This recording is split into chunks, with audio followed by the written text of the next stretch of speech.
Hello. Yeah, coming through. I've never said hello, I think, to start these videos, so I don't know why I did this time. Nevertheless, I don't know.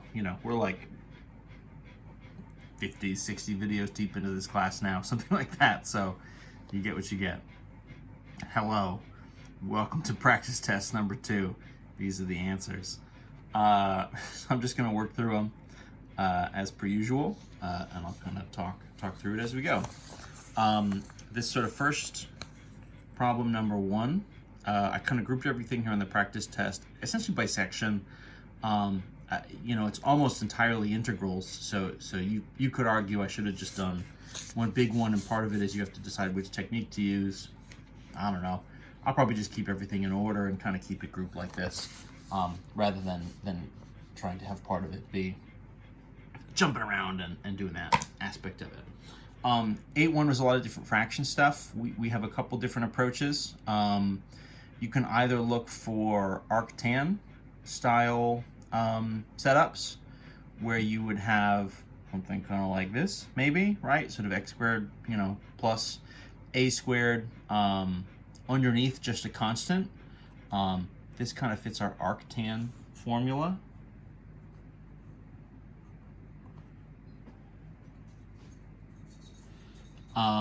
That kind of generically, right, is 1 over kind of x squared plus a squared dx. That integral gives us a 1 over a arctangent of x over a plus big C. If there's a little more there with the x, if that's a 4x squared or a 9x squared or something, meaning it's sort of quantity 2x or 3x quantity squared, that'll affect, kind of what's in here a little bit. That's really not what we've got here. In this case, this is just pretty much right down the middle, right?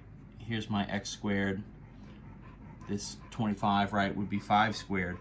And then I guess the one thing that's maybe different here is this sort of -9 up top. I mean, that's really just sort of a -9 times the integral of the whole thing, right? This would be kind of x squared plus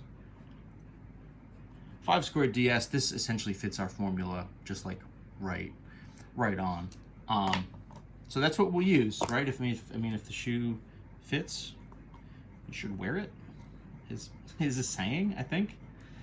So -9 times, so 1 over a, right, would be 1 over 5. Arctangent, right, our inverse tangent of x divided by 5 plus big C. So this is just like a -9/5 arctan x over 5 plus big C. We're good to go, just like that. So the move there, right, is, if we have something, the kind of giveaway here is, squared plus number with just a constant up top. Oh, and this wasn't just 1, that was 1a, right? So if it's just the constant up top, that means we can't really do, what would maybe be a u sub with natural logs. You also can't really do long division. Those are kind of our other strategies here. For those to happen, you would need something else up top, maybe like a 10x instead. So question B, 1b, x squared plus 25 again on the bottom, but now it's -10x up top. So negative 10, but then times x. This one, right, so if what's happening here is you're kind of dropping from x squared to a single x as you move from the bottom to the top, that means you can do this one as a u substitution.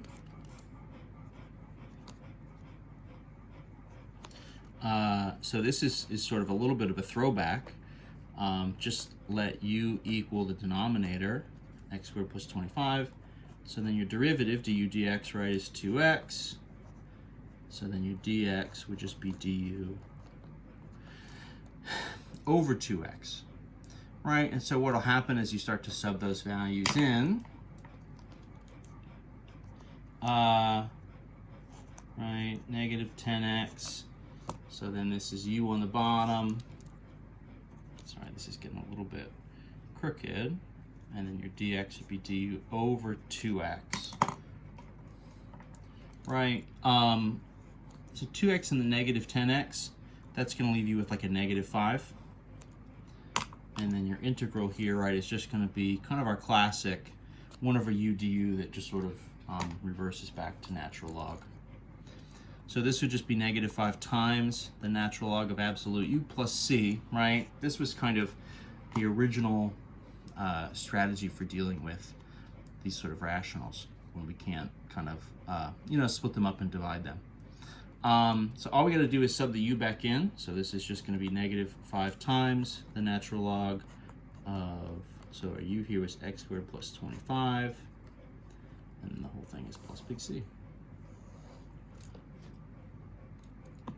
And there we go. So 2 down, 1 to go here in question number 1. Part C has expanded. This one kind of obviously looks different in as much as it's just like more stuff up top. 2x cubed plus 5x squared minus 12x plus 2 all over a measly x plus 4. So a couple things here, right? It definitely wouldn't work as a u substitution where you use the bottom, right, as your u, because you obviously have like many more terms up top and just higher powers. It also doesn't fit any kind of arctan or any of the other inverse trig setups, right? It just doesn't fit that at all.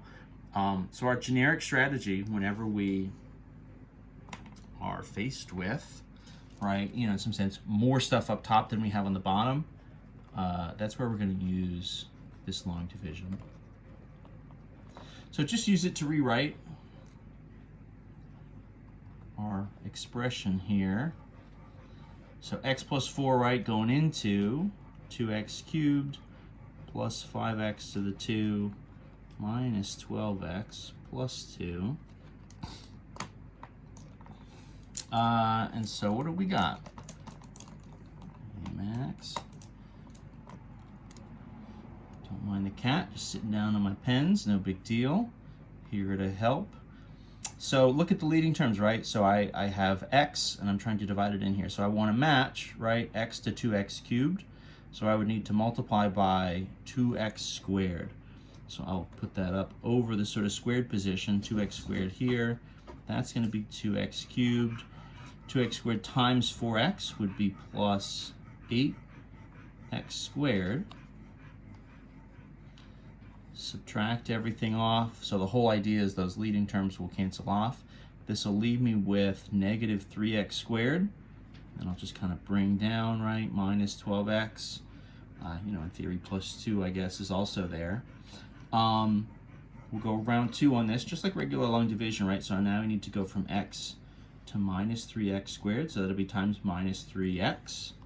So that'll go above the x position. Negative 3x squared times, right? So then minus 12x. Oh, that's interesting.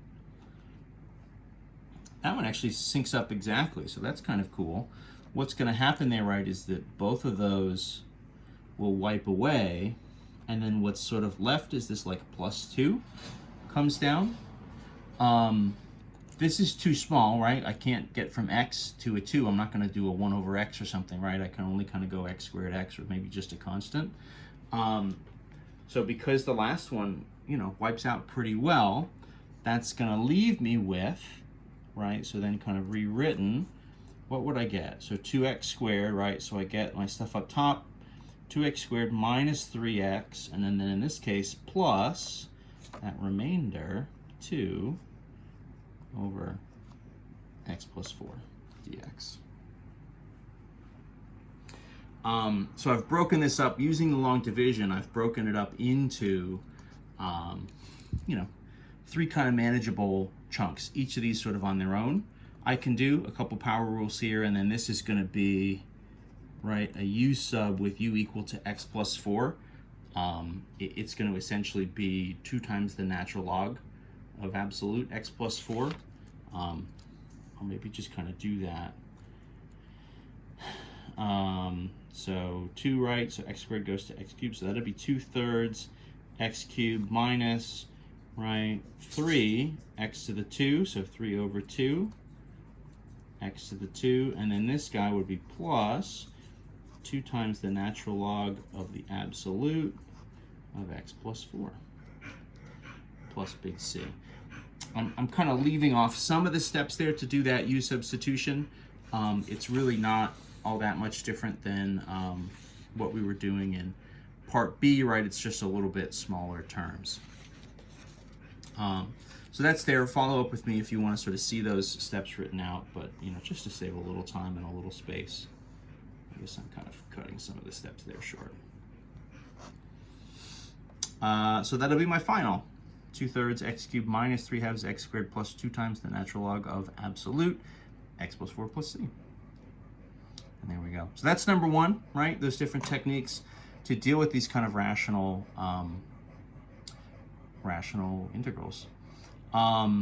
It's interesting, stuff like, in this case, a and b, in particular a, but I guess b as well.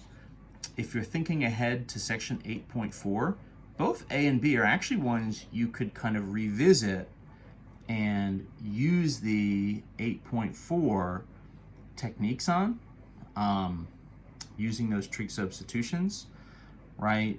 Doing your triangle, instead of having kind of x squared plus 25, you could think of it as kind of root of x squared plus 25, kind of quantity squared, and you can do those trig substitutions. That's kind of a story for another. I mean, that would sort of extend this video quite a bit. Again, I guess if you want to sort of see those as sort of alternate setups, shoot me an email, let me know, check in with me in the chat when we're in class or in tutoring, and I can show you that. But otherwise, we'll move on to the next set. So question number 2 in the next video.